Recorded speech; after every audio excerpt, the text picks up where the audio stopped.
The morning air was damp, the kind that seeps into your joints. I was at the kitchen counter, making oatmeal, when I heard tires crunching over gravel.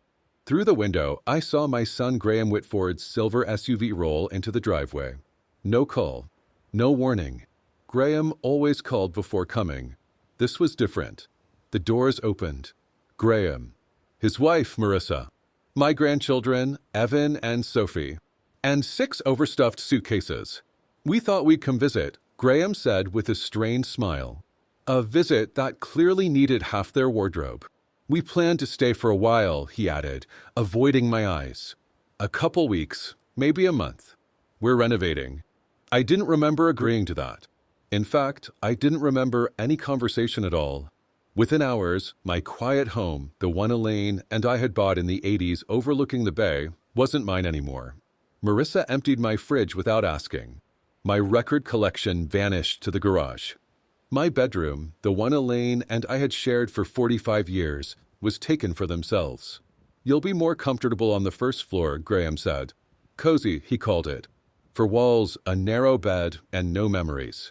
By the end of the week, my photos, my books, my life, all replaced with her decorations, her rules. Even my morning coffee was swapped for herbal tea for my heart. And then came the truth. One rainy afternoon, Sophie slipped into my room. Her voice was low, nervous. They're moving Mom's parents in, selling their house. They've already found a place for you, a home in Milton, a nursing home. I felt the heat rise in my chest.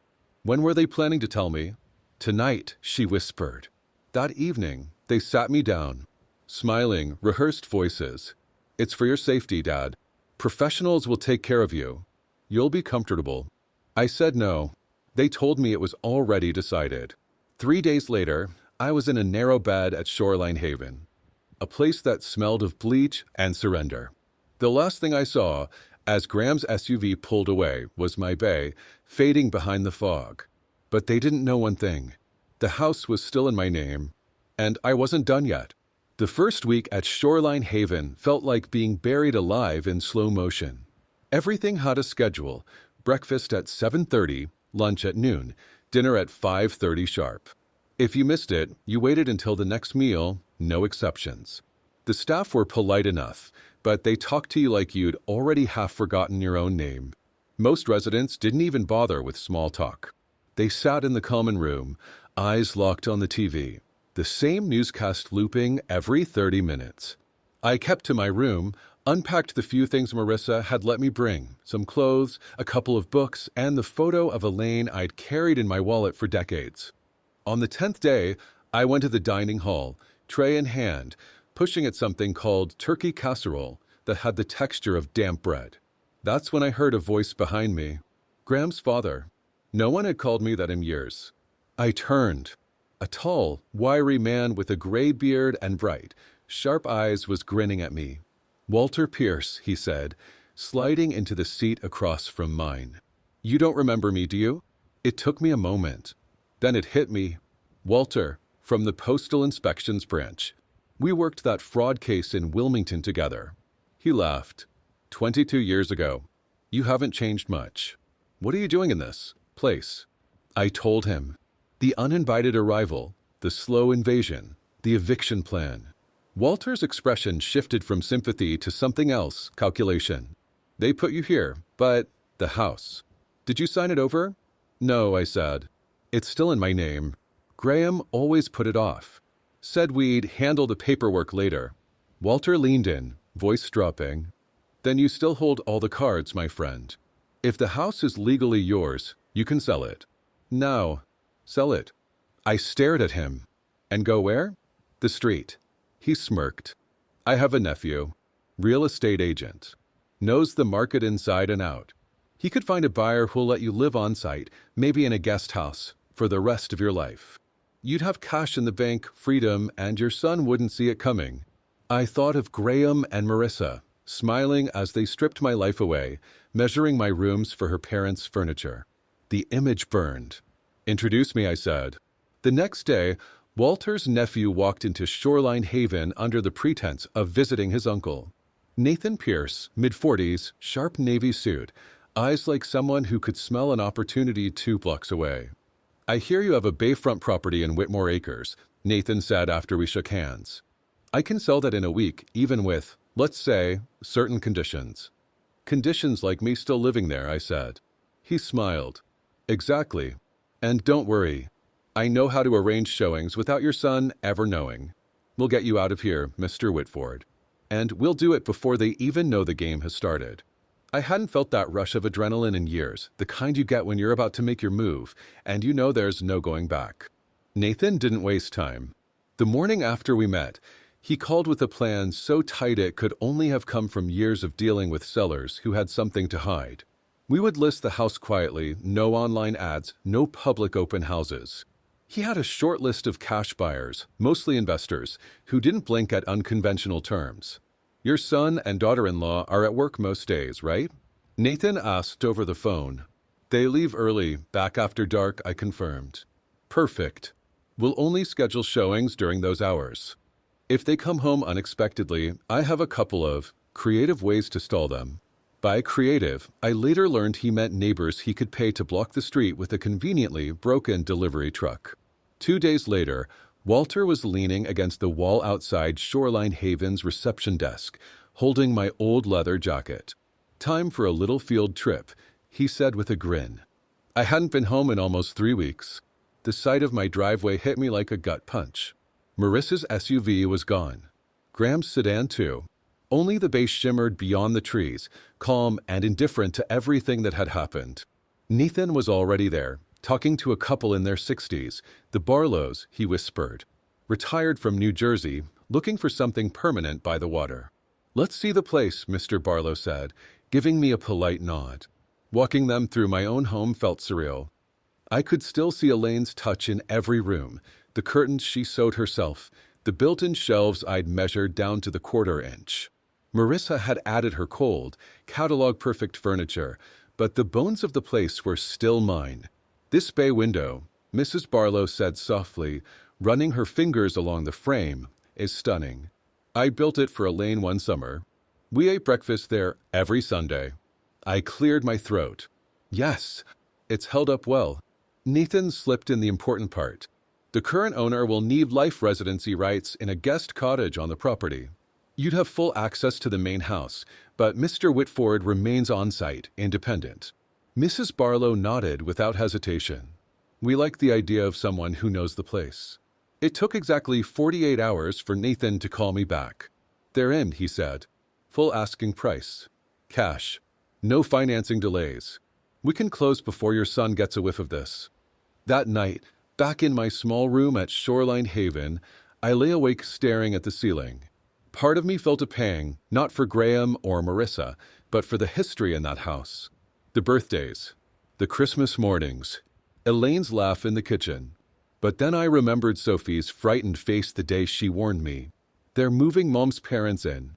And the way Graham had said, it's already decided, like I was an item on his to-do list. No, this was my house, my decision. The next morning, Nathan brought over the contract. I read every word twice. Then I signed. It felt like closing a door they'd thought would always stay open for them. Walter was waiting in the hallway when Nathan left. Once this goes through, Walter said, you're a free man. And they're going to find out the hard way. I smiled for the first time in weeks. They think I'm stuck here, I said. They have no idea I'm already halfway out the door and taking a floor out from under them. The sale closed on a Thursday morning. I didn't tell Walter or Nathan right away, but I drove to the house that afternoon with a small paper bag from Baker's Hardware. Inside were 2 brand new deadbolts, shiny brass that caught the light like coins. The Barlows had already moved a few things into the main house, a dining set, some boxes marked books, but the guest cottage at the back of the property was mine now.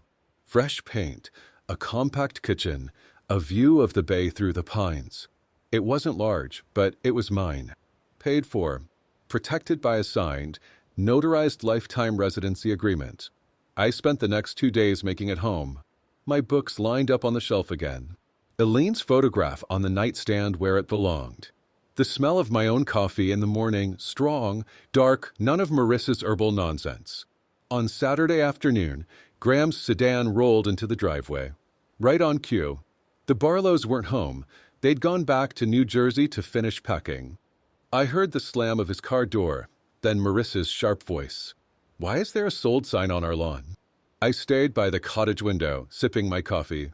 The crunch of their footsteps on the gravel path toward the front door, the rattle of the doorknob, and then the pause. "Graham," Marissa's voice turned brittle. "My key doesn't work." His didn't either. I knew, because he tried 3 times, each harder than the last. The pounding started. "Dad, open up.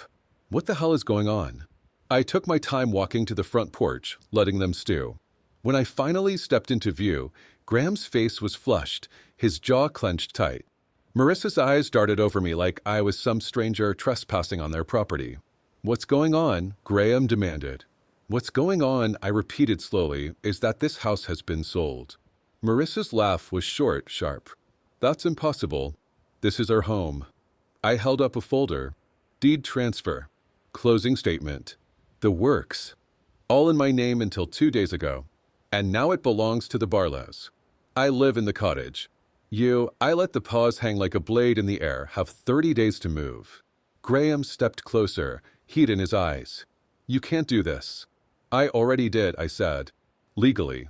Completely. Irreversibly." Marissa's face twisted. "You'll regret this." We had plans, I know. Plans that didn't include me. I let the words sink in. "You put me in Shoreline Haven so you could move her parents in. You decided my life was yours to arrange. Well, I arranged something too." Silence stretched between us, the wind off the bay carrying the faint sound of gulls. Graham's voice dropped. "You blindsided us." I almost laughed. "You're right. And it feels better than I thought it would." I turned toward the cottage. "This conversation is over. Next time you come back, bring a moving truck." They stood frozen as I shut the door, the click of the new deadbolt ringing like a gavel. Through the curtain, I watched them walk to the car slower now, like they were moving through water. Marissa was already on her phone, no doubt calling anyone she thought might fix this. But there was no fixing it. For the first time in years, I felt the ground under my feet was truly mine. They didn't wait long to make their next move. By Monday morning, a knock came at my cottage door. Not the polite, knuckle-tap kind, the heavy, rhythmic pounding of someone who thinks force equals authority. When I opened it, a man in a charcoal suit stood there, briefcase in hand. "Mr. Whitford? I'm Alan Trent, attorney for Graham and Marissa Whitford. We need to discuss the recent sale of this property." I stepped outside, shutting the door behind me. "You can discuss it with the Barlows. They own the house now." He adjusted his tie, as if trying to keep the conversation formal. "My clients believe this sale was conducted under duress, without proper consultation with the family." I cut him off. "Consultation with the family isn't required when the deed is in my name. And no duress, unless you count being shoved into a nursing home against my will." His eyes flickered, just for a second. "I'll need to see the contract," he said. "You'll need to subpoena it," I replied, turning to go inside. "And good luck. It's already been recorded at the county clerk's office. Fully legal, fully binding." 2 days later, Graham called me directly. No greeting, just, "We can work something out, Dad." I almost laughed. "You mean I can give you back what I sold? That's not how this works." "It's not fair," he snapped. "You don't know what you've done to us." "Oh, I know exactly what I've done," I said. "I've stopped funding a life that pushed me out of my own home. You'll land on your feet. Maybe not on mine, though." The next week was a parade of attempts. Letters from lawyers.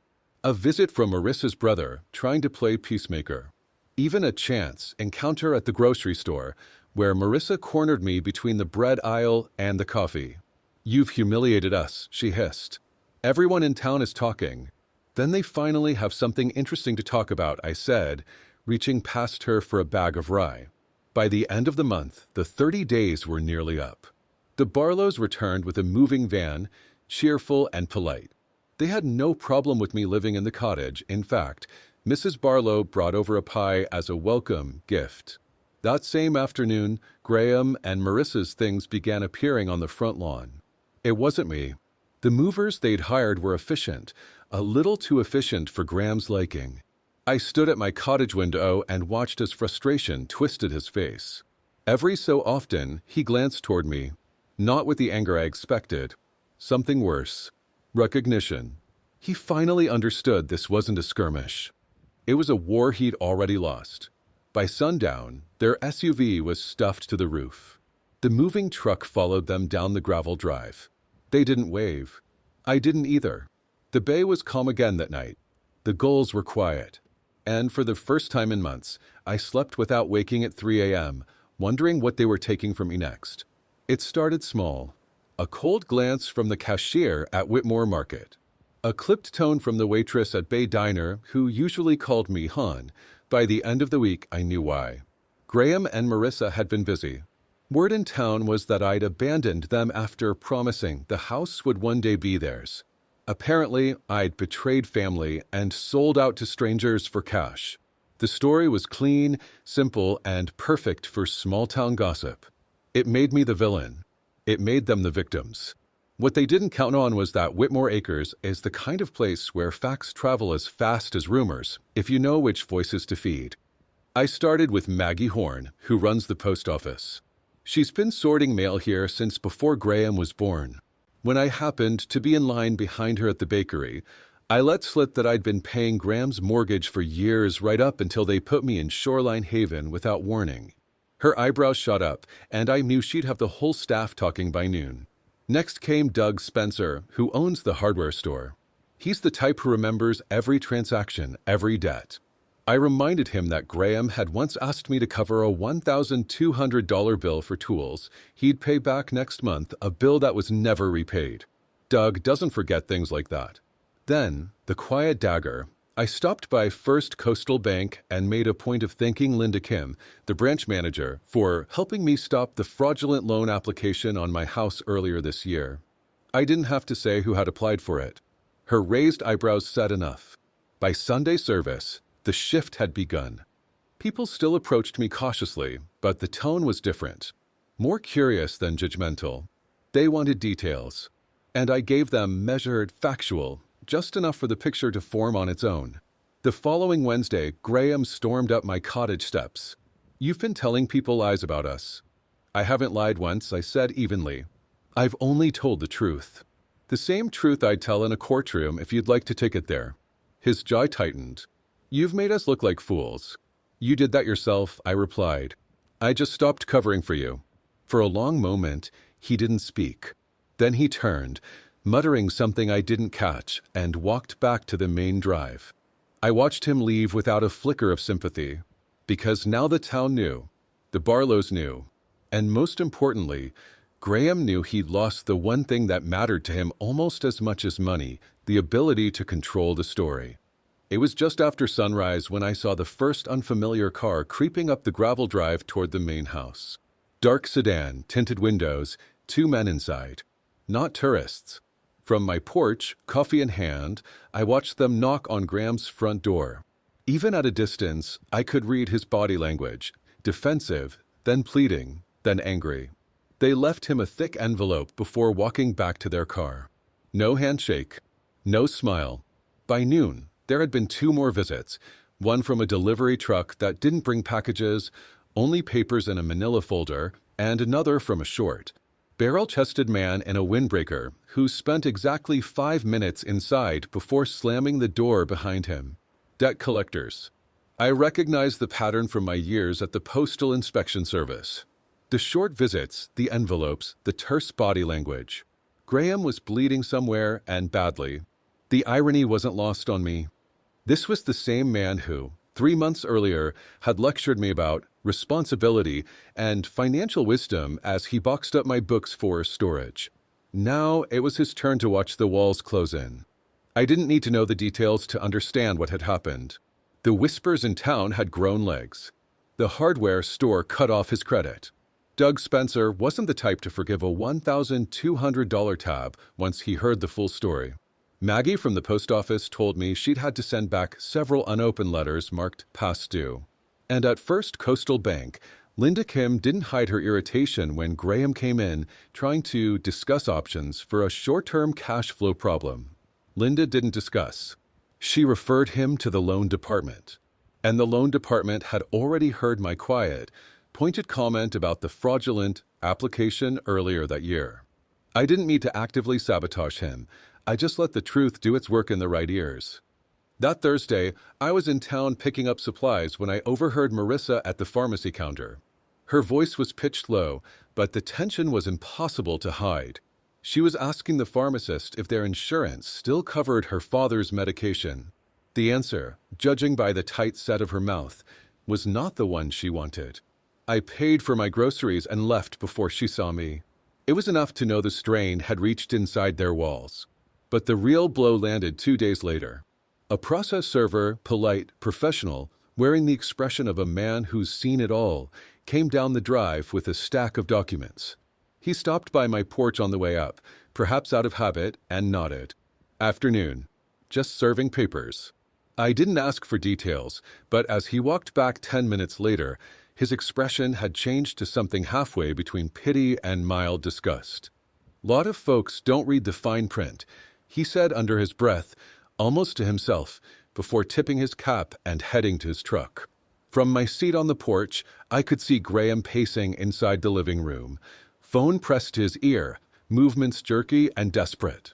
He'd stopped controlling his tone. Even from here, I could hear the rise and fall of frustration and panic. It was tempting to feel sorry for him. Tempting. But I remembered the smell of Shoreline Haven's hallways, the way my photo albums sat in the trash can behind my own house, the sound of the SUV's trunk closing on the day they loaded my life into boxes without asking. That temptation passed quickly. Later that evening, I got a call from Thornton. "They've been trying to use your old address for collateral," he said, voice steady but edged with amusement. "One of my contacts at the county clerk's office said they filed a preliminary loan application listing the property as security. The application bounced when it showed the deed was no longer in their name." I smiled without meaning to. "They must be getting desperate." "They are," Thornton replied. "And it's only going to get worse. I've heard from 2 separate realtors in town that Graham's been sniffing around for a rental, and every one of them wants 3 months security after what's been going around." It was the first time I allowed myself to think the word cornered. They weren't just uncomfortable. They were trapped.